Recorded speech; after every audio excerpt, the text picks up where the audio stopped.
possamos a nossa vida entregar a Deus todos os dias.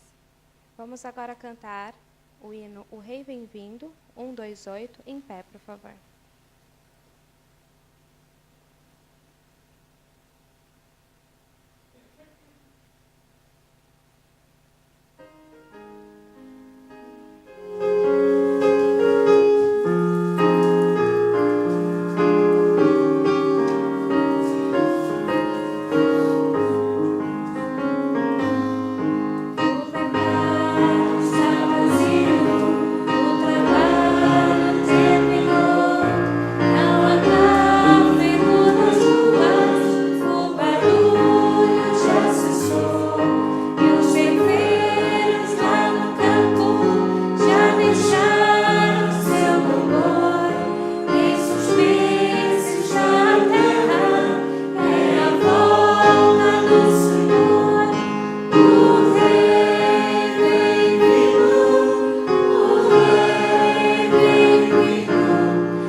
Senhor nosso Deus, nosso Pai Celestial, o coração está grato, Senhor, porque a semana chegou ao fim. Obrigado, Pai, pelo dia de sábado, pelas horas sagradas, Senhor, que colocaste de parte, por este pedaço de tempo que deste e colocaste à disposição dos teus filhos. Queremos, Senhor, louvar o teu nome neste dia santo. Queremos, Senhor, viver em harmonia com os teus princípios de santidade neste dia santo. Obrigado, Pai, por tudo aquilo que vivemos ao longo da semana, por cada mensagem, por cada oração feita, por cada pedido colocado, por cada motivo de gratidão. Queremos, Senhor, ainda, no dia de hoje, dia de sábado, concluirmos a semana de oração com louvor, com gratidão e, Senhor, permitindo que o teu Espírito alto penetre no nosso coração e na nossa mente e nos prepare para a cerimónia de Santa Ceia que pretendemos viver mais logo. Colocamos tudo isto nas tuas mãos, no nome de Jesus. Amém.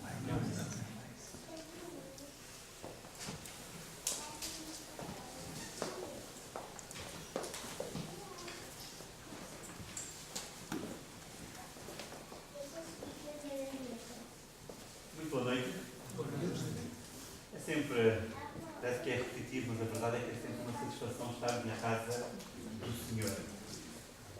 Nós temos, pela graça de Deus, vivido uma semana plena, uma semana de satisfação, uma semana onde tivemos a oportunidade não só de orarmos, não só de colocarmos os nossos pedidos, os nossos motivos de gratidão, as nossas, ou a nossa confissão também no altar.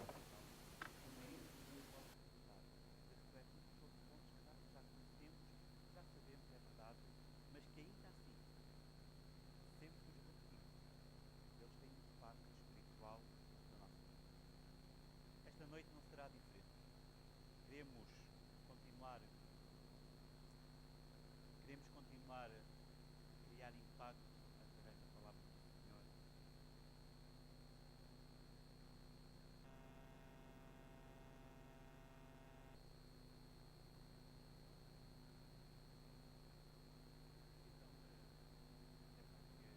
Não queremos fugir daquilo que está escrito.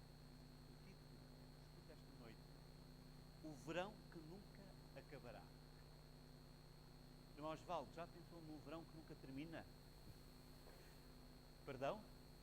Este ano. É verdade, este é um ano atípico, mas é um ano que cada vez mais se vai repetir. E hoje falaremos um pouquinho sobre isso. Mas não é estranho, Samuel, este título: Um verão que nunca acaba. Que não seja como este ano, não é? Infelizmente, com falta de chuva. Mas parece que as estações todas são necessárias. Há um versículo bíblico em Eclesiastes que diz que há tempo para tudo debaixo do céu. E no momento em que nós vivemos, parece que falarmos e colocarmos diante de nós a visão de um verão que nunca termina é algo que não é muito positivo. Mas já vamos perceber melhor o porquê deste título. O verão que nunca acaba. Antecipar a segunda vinda de Cristo. Os irmãos sabem que vários princípios da Reforma, vários princípios emergiram a partir do movimento iniciado por Martinho Lutero, a Reforma. Mas se há um princípio que nós sabemos que emergiu a partir daqui e que ainda hoje está como base da nossa própria Igreja Adventista do Sétimo Dia, é o princípio da sola Escritura. Somente a Escritura é válida como base da nossa fé. E sabem que Martinho Lutero, ao fazer este percurso, onde ele descobre que a autoridade máxima da sua vida terá que ser a Bíblia, já agora uma parte, Ellen White diz o mesmo, a autoridade máxima é a Bíblia. Ela chega, um dia faremos um seminário sobre isso, ela chega a escrever aos pastores, a dizer, por favor, não citem mais o meu nome nas vossas pregações. Falem da Bíblia. É verdade. E Martinho Lutero, ao descobrir esta autoridade da Bíblia, não é? Digamos que ele assumiu e compreendeu que tudo aquilo que ele pudesse acreditar, tudo aquilo que ele pudesse viver a nível espiritual, teria que ter por fonte e por base e por autoridade, precisamente, a Bíblia. E descobriu outros pontos para além da justificação pela fé. Descobriu os mandamentos, já falamos aqui durante a semana, e no estudo de hoje ele descobriu também algo muito importante.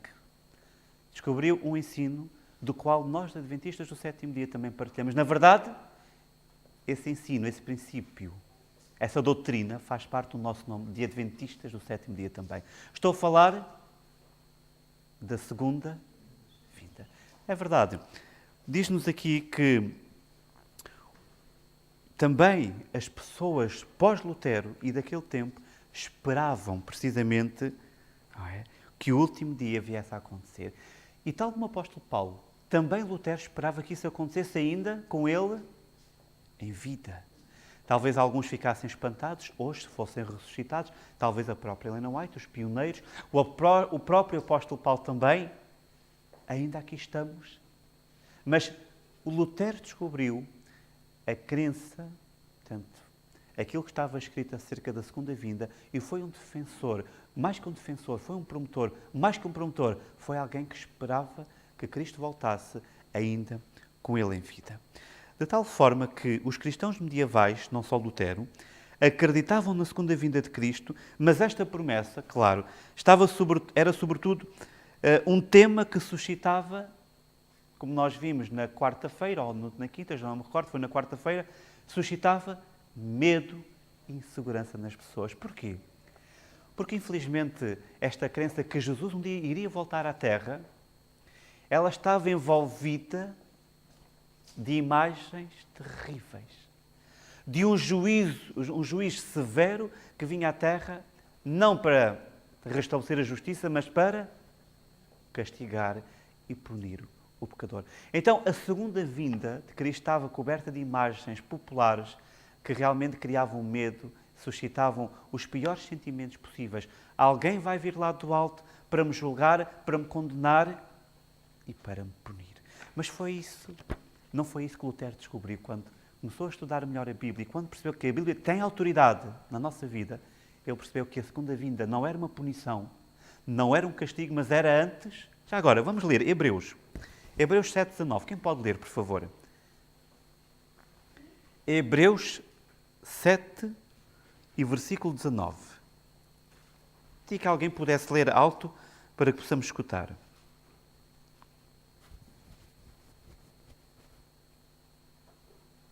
Pois a lei nunca aperfeiçoou coisa alguma. E, por outro lado, se introduz esperança superior pela qual nos chegamos a Deus. Esperança superior. Esperança superior. Foi isto que Martinho Lutero descobriu. É que a segunda vinda de Cristo não era um castigo, não era uma punição, não era, vamos dizer, um momento em que Deus se vinha vingar dos seus filhos ou dos moradores da terra, mas era um momento de uma esperança superior. De uma esperança superior. Extraordinário.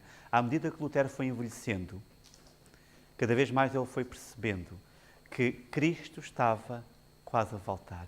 E à medida que foi, mais uma vez digo, envelhecendo, ele foi cada vez mais colocando no seu coração essa esperança. Tornou-se expectante que Cristo voltasse ainda em vida. Quando eu estava em Colonge, eu fazia vários trabalhos lá para poder também pagar os estudos. E a verdade é que um dos trabalhos que eu tinha, eu era motorista do colégio. Então eu ia muitas vezes ao aeroporto buscar e levar pessoas. Às vezes pessoas que não conhecia, mas tinha que lá estar. Mas enquanto esperava, acontecia sempre um fenómeno. Eu estava nas chegadas e às vezes estava nas partidas. Então o fenómeno era totalmente diferente nas partidas e nas chegadas. Porque as pessoas, quando estavam de partida, eu via ali gente que se abraçavam, que choravam e uma tristeza. Uns mais que outros, é verdade. Uma tristeza porque sabiam que alguém estava a partir. Alguém estava a ser deixado para trás. Alguém se estava a separar. Mas nas chegadas era ao contrário. Então eu estava sentado, era tão interessante ver isto, porque as pessoas estavam ansiosas, expectantes. E sempre que a porta, tal como nos aeroportos aqui em Portugal, sempre que a porta se abre, nós vemos as pessoas assim. Eu vi pessoas, inclusive, possivelmente confundiram. Quando se abriu a porta, deram um passo e recuaram, porque não era aquela pessoa ainda. Mas era uma alegria, era uma expectativa positiva, porque sabiam que naquele momento alguém estava para chegar ali. Alguém estava para aparecer. Marcou-me um momento desses, de alegria pelo reencontro. Não foi com pessoas, irmãos, desculpem dizer isto. Eu vi muita gente feliz a abraçar-se, a chorar, vi gente mais formal que chegava lá e talvez uma filha, não sei, mas pela idade deveria ser filha, agarrou-se ao pai, o pai muito formal. E tínhamos todos os estilos. Mas o que me marcou foi alguém que estava com um cão no aeroporto. E aquele animal, possivelmente era uma mulher, seria a dona, que tinha partido por algum tempo. Quando a porta se abriu, parecia que estavam a espancar aquele animal de alegria, de tanta alegria que ele desmaiou em pleno aeroporto. Não se conteve pela alegria do reencontro. Lutero descobriu isto. Na verdade, Lutero esperava que isto acontecesse na sua vida. Esperava Cristo ainda em vida. Mas a verdade é que, ainda assim, durante o tempo de espera, a sua vida mudou. E mudou muito. Prezados irmãos, eu vou pegar aqui, por exemplo, irmã Isabel. Quando ficou grávida? Quando ficou grávida pela primeira vez? Diga? Foi. Bom. Ok. Pela primeira vez e única. Ok. O que é que uma mãe e um pai fazem quando descobrem que a mulher está grávida? que é que acontece nessa altura? Digam-me só coisas boas, está bem? Vá lá.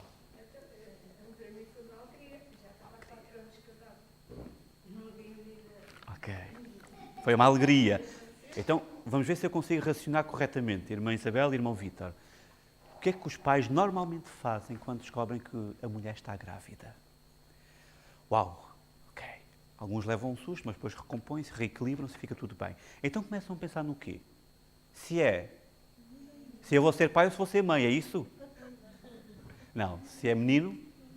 Então, se é menino, depois de descobrirmos, o que é que fazemos a seguir? Começamos a preparar tudo. Então, o que é que preparamos? Vamos lá. Ajudem-me, porque eu não tenho filhos, irmãos. Um enxoval. Começamos a comprar roupa adequada. Tudo o que é necessário. Tudo o que é necessário é comprado. Depois de tudo comprado, o que é que nós fazemos a seguir? Começamos a decorar o quarto. Então colocamos umas fitas azuis, depois na menina trocamos aquilo tudo e é um problema, não é?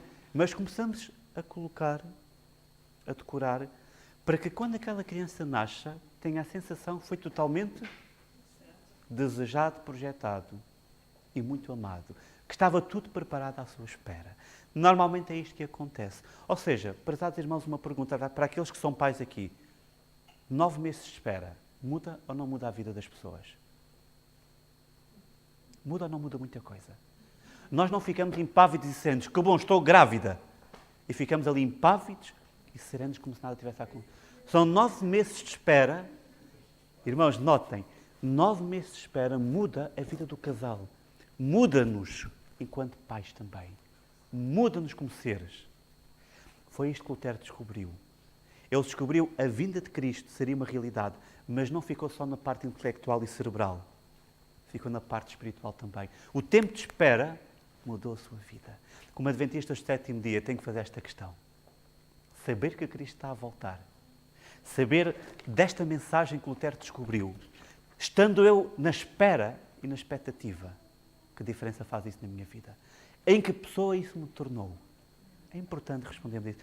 Que pai me tornei eu? Que mãe me tornei eu? Que irmão? Que amigo? Que pastor? Que diácono? Que ancião? Cada um de nós, que membro de igreja, me tornei eu, enquanto adventista do 7º dia, sabendo que estou à espera e que a espera é transformadora. Lutero descobriu vários textos bíblicos que falavam da vinda de Cristo. Mas há um que eu queria ver convosco. Quem pode ler, por favor? João 14, muito conhecido. Podemos dizer de cor? Então vamos lá.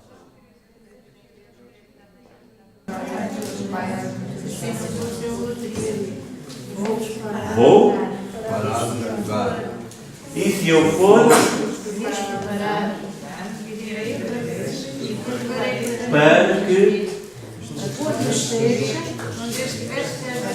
Lutero descobriu estes textos bíblicos. Eu vou, mas atenção, eu volto. Eu não sei se já disse aqui, eu penso que sim, mas não estavam todos. Não me recordo se foi aqui, se foi em Lagoa. Sobre este texto bíblico. Eu já expliquei alguma coisa sobre ele aqui. Talvez não. Foi? Então foi em Lagoa. Mas quando foi escrito, Cristo usou aqui uma imagem muito forte do seu tempo. E Lutero tropeçou, entre aspas, neste versículo bíblico e mais ainda esperou Cristo, porque ele percebeu claramente aquilo que eu vos vou explicar agora. No momento em que Cristo contou e disse desta forma que ia e voltava, havia no tempo de Cristo uma forma de fazer, digamos, uma forma de casar. Quando um jovem senhor queria casar com uma moça e queria, enfim, um compromisso sério, mesmo de casamento, ele tinha que andar ali, não é? Até que finalmente dizia-lhe: queres casar comigo? Por outras palavras. Mas este era o costume da época. E normalmente ele passava muito tempo à volta para conseguir uma resposta, porque ela não respondia no imediato. Passava muito tempo. E finalmente, às vezes um ano depois do pedido e dele continuar ali a insistir se queria casar com ele, finalmente quando ela dizia sim, eu quero, sabem o que é que acontecia nessa altura? Muito estranho, digo-vos já. Ele ia embora. E não era um ataque de lucidez. Ele ia embora. E ninguém achava isso atípico ou normal. Era assim que se fazia. Porquê? Ela nem fazia perguntas. Ninguém lhe perguntava, ninguém lhe lhe cobrava alguma coisa, porque sabiam que ele ia preparar um lugar. Era assim que se fazia no tempo de Cristo. Quando uma mulher dizia sim, ele partia sem perguntas, sem condenações, preparava o lugar. E quando o lugar estava preparado, ele voltava e podiam casar. Martinho Lutero descobriu tudo isto e sabia claramente que isto um dia ia acontecer assim. Cristo foi e usou uma imagem do tempo dele. As pessoas identificaram logo este hábito, este costume da época dele. E toda a gente que ouviram e escutaram estas palavras no tempo de Cristo jamais poderiam colocar em causa a intenção de Cristo voltar um dia à Terra. Porque um noivo, quando diz que ia, ele voltava sempre. Então Martinho Lutero foi descobrindo estas verdades. Foi descobrindo a autoridade da Bíblia em matéria da vinda de Cristo. E finalmente ele próprio tornou-se alguém que esperava Cristo ainda estando ele em vida.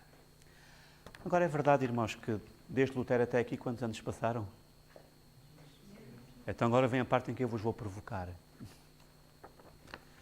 Quantos anos passou desde Ellen White até aqui? Quantos anos passaram desde o apóstolo Paulo? Sabem que eu cresci já com o adventismo, no lar adventista, da parte da minha mãe. E a verdade é que eu sempre ouvi que Jesus estava a voltar. Sempre ouvi isso. E sempre alimentei, na minha mente, a crença e o grande desejo de não ter que enterrar a minha avó. Infelizmente, vai fazer agora um ano, enterrei e fiz o funeral do meu avô. A minha avó está lá ainda. Mas eu começo a perceber que algum dia, infelizmente, vou ter que fazer o funeral mesmo da minha avó. Então há perguntas que se levantam. Como é que eu sei que isto é uma verdade? Como é que eu tenho a certeza que aquilo que está escrito aqui, aquela crença que Lutero descobriu, promoveu e defendeu, e que eu abracei como pastor, e cada um de nós aqui abraçou como membros desta igreja, como é que nós sabemos que realmente um dia vai se cumprir? Tantos anos se passaram, gente nasceu, gente morreu, e continua tudo igual. Como é que nós sabemos disso? Perdão? Não está tudo igual? Então vamos. E há muita diferença, sim. Nós vamos... ok. Sabem, claro que sim, leram a revista. O autor chama a nossa atenção para aquilo que nós chamamos, teologicamente, os sinais dos tempos. Atenção, há uma diferença entre sinais dos tempos e sinal do tempo. Um dia explicarei a diferença. Mas sinais dos tempos, Cristo deixou-nos vários sinais para que nós soubéssemos realmente quando Cristo estaria para voltar à Terra. Poderíamos ver muita coisa hoje, não temos tempo. Mas lembramos, por exemplo, de alguma profecia que nos mostre que nós estamos no fim? Daniel, diz-vos alguma coisa ou não? O livro de Daniel. A estátua. Temos dúvidas? Onde é que nós estamos na estátua? Nas unhas. Já não é nos dedos. É nas unhas dos pés. Okay? Não nos vamos alongar sobre Daniel. Um dia vamos fazer um seminário sobre Daniel, mas de uma forma diferente daquela que nós estamos habituados também. Vamos para Mateus, capítulo 24. Vamos a Mateus 24. Mateus capítulo 24, e nós encontramos aí o sermão profético de Cristo acerca do tempo do fim e sobre o qual nós vamos refletir um pouquinho só um pouquinho. Capítulo 24 de Mateus, versículo 3. No Monte das Oliveiras, achava-se Jesus assentado quando se aproximaram dele os discípulos, em particular, e lhe pediram: diz-nos quando sucederão estas coisas, e que sinal haverá da tua vinda e da consumação do século. Ele respondeu: vede que ninguém vos engane, porque virão muitos em meu nome, dizendo eu sou o Cristo, e enganarão a muitos. E certamente ouvireis falar de guerras e rumores de guerras. Vede, não vos assusteis, porque é necessário que assim aconteça. Mas ainda não é o fim. Porque se levantará nação contra nação, reino contra reino, e haverá fomes e terremotos em vários lugares. Vamos ficar por aqui. Cristo deixou vários sinais. Estes são os primeiros. Portanto, vamos fazer aqui um resumo. Dos 3 que ele deixou, fomes, mais pestes e terremotos. Em vários lugares. Poderemos nós considerar isso um sinal do tempo de hoje? Acham que sim? Tenho a certeza. Então, desculpem. Mas fomes sempre existiram. Talvez pior. Sempre existiram. Não diga mais nada que eu tenho ali. Guerras sempre existiram. Terremotos sempre existiram. Sempre. Ok. É importante nós pensarmos nisso. Porque fomes, pestes e terremotos sempre existiu na história da Terra. Só que é acrescentado aqui algo. Versículo 8, porém tudo isto é o princípio. Ok. Vamos lá. As mulheres que deram aqui à luz, como é que é? Primeira contração é assim. Quase que não se sente, não é? Eu não sei, dizem, mas eu li. Não sei se isso me dá autoridade para falar, mas... Primeiro é assim, uma. E depois, lá mais para a frente, 2. E depois, lá mais para a frente, 3. E depois começa assim.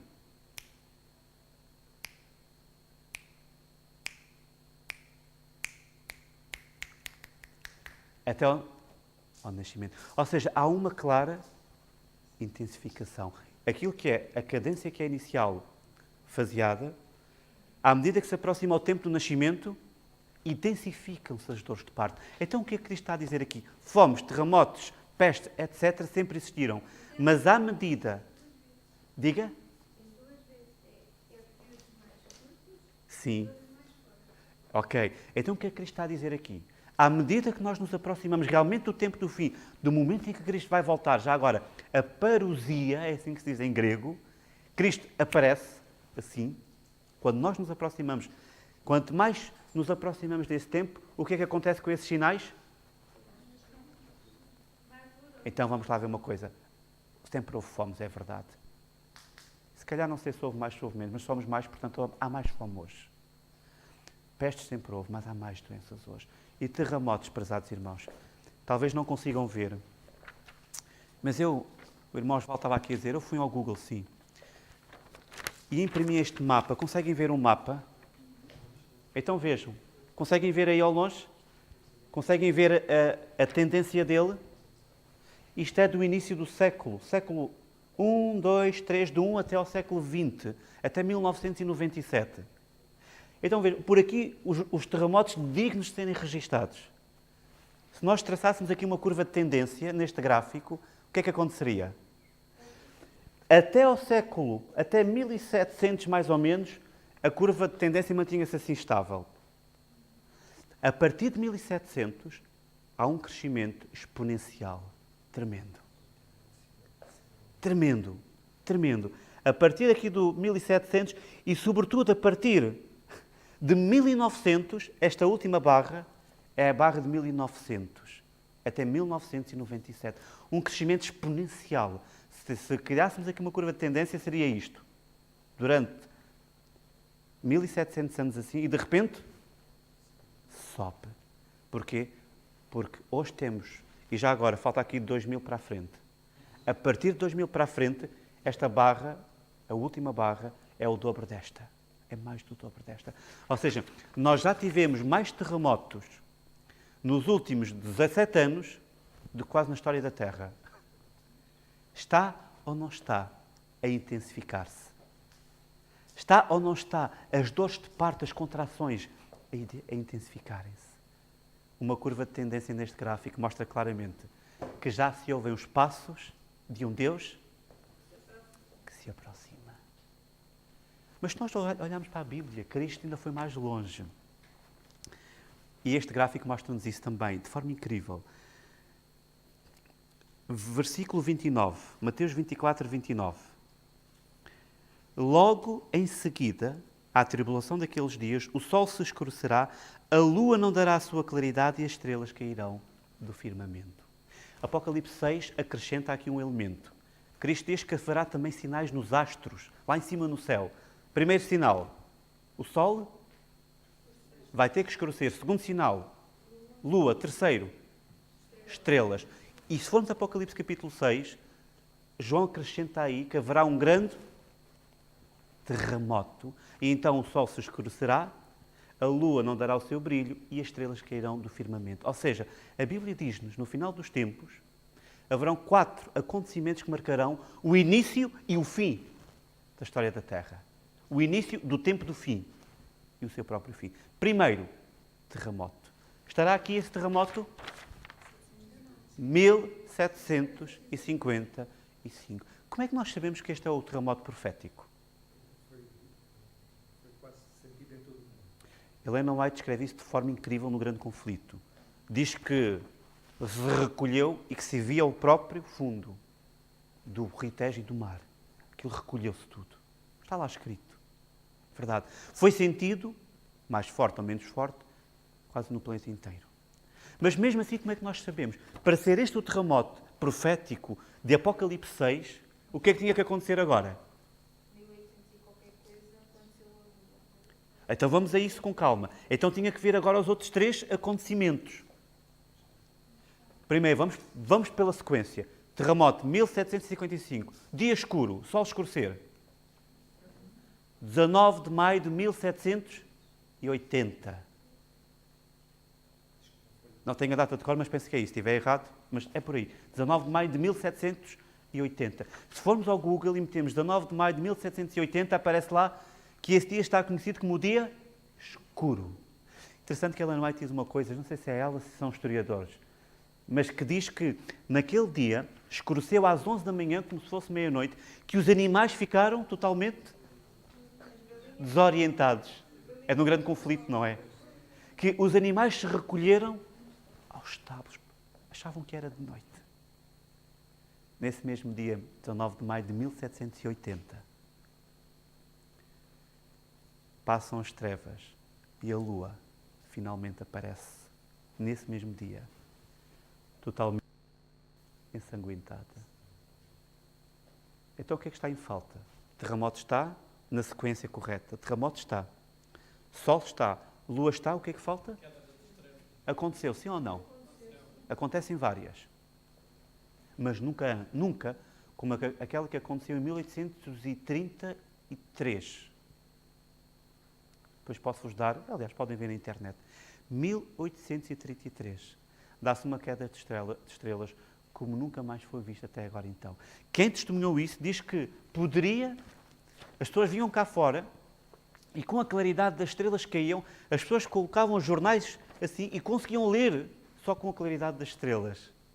Tal como o fogo de artifício também acontece isso às vezes, não é? Quem já esteve debaixo do fogo de artifício, claramente nós conseguimos ver aquilo que no escuro não se consegue ver. Há muita claridade.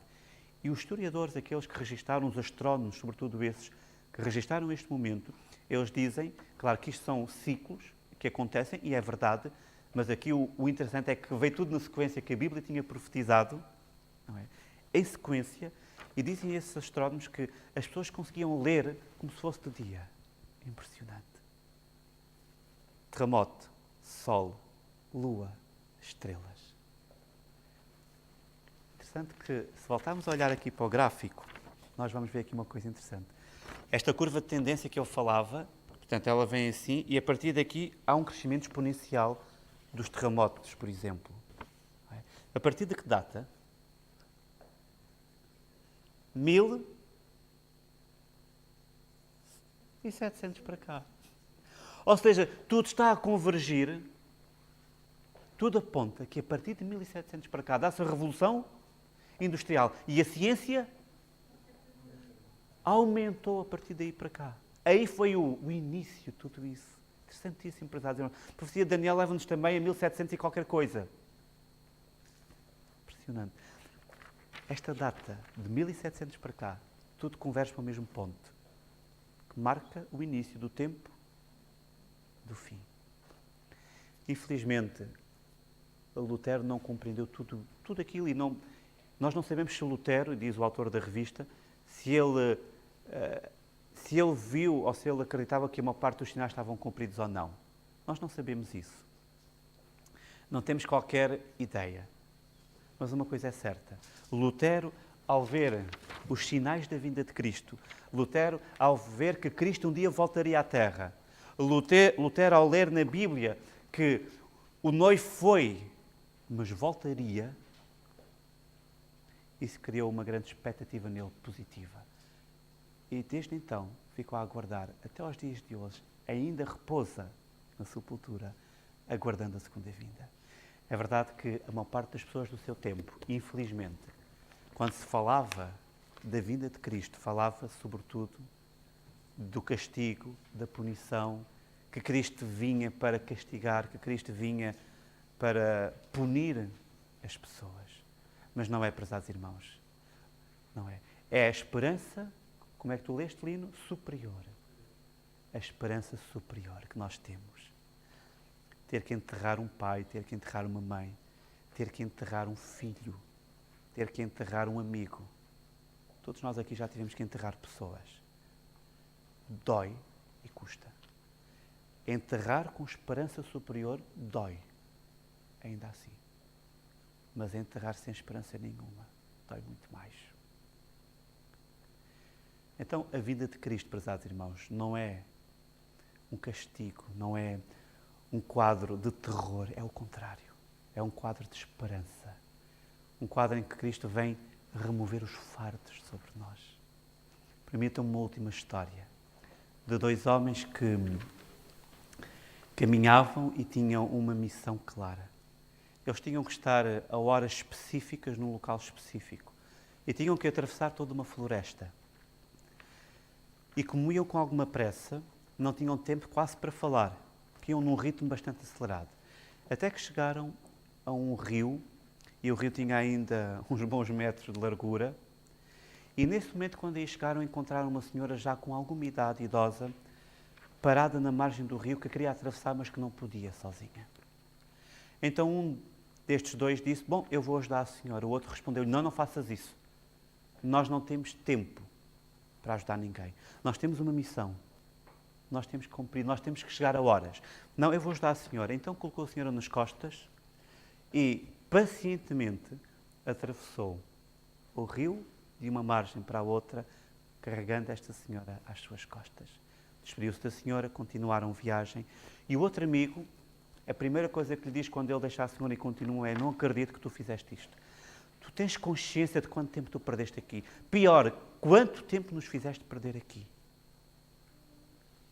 Não te importes, senão poderíamos deixar aquela senhora do outro lado da margem. E continuaram a caminhar. E mais uma vez aquele amigo dizia, mas tu tens consciência, agora temos que ir mais rápido, nós nunca mais vamos chegar a horas por causa de ti. Tu não deverias ter carregado aquela senhora. E durante toda a viagem, ele foi ouvindo isto, tu não deverias ter carregado aquela senhora. Até que ele parou, olhou para esse seu amigo e disse o seguinte, olha, é verdade que eu carreguei aquela senhora de uma margem até à outra margem. Tu, porém, a carregaste até aqui. Nós não temos que carregar aquilo que o Senhor já tirou da nossa vida. Ninguém tem o direito de colocar fardos sobre os outros. A vinda de Cristo não é um fardo, é uma libertação. Quando o Senhor remove da nossa vida fardos, às vezes somos nós que não nos perdoamos a nós próprios e continuamos a querer carregar para compensar aquilo que tem sido a nossa vida. Mas quando o Senhor remove e quando o Senhor tira, é mesmo de verdade. Ele não cobra mais nada. Então a vinda de Cristo, prezados irmãos, e para nós concluirmos, deve e tem que ser vista desta perspectiva. Cristo vem remover o fardo que infelizmente o pecado colocou sobre nós. É libertação, é uma esperança superior. E se temos que parar para ajudar outros a chegarem lá, paremos, pois. Não é uma perda de tempo. Então, assim como Lutero abraçou esta crença e se preparou para a vinda de Cristo, O desejo que nós temos para nós é que cada um de nós possa também se preparar nesta viagem que fazemos pela terra, para que o Senhor nos possa ajudar, para que no dia em que Ele voltar nos encontre levantados e de pé, para entrarmos na sua presença. Que o Senhor nos abençoe. Amém. Tinha dito que esta noite seria uma noite especial e é porque ainda temos 2 momentos muito especiais. Teremos um momento que será trazido agora pela Laura, musical, enquanto escutamos a Laura a cantar e a louvar ao Senhor, que o nosso coração se possa unir em louvor e adoração, mas também possamos pedir ao Senhor, por favor, Pai, remove as cargas da minha vida e prepara-me para a Tua vida. Que façamos deste cântico uma oração e possamos juntar a nossa voz, Laura, por favor, a nossa oração à voz da Laura.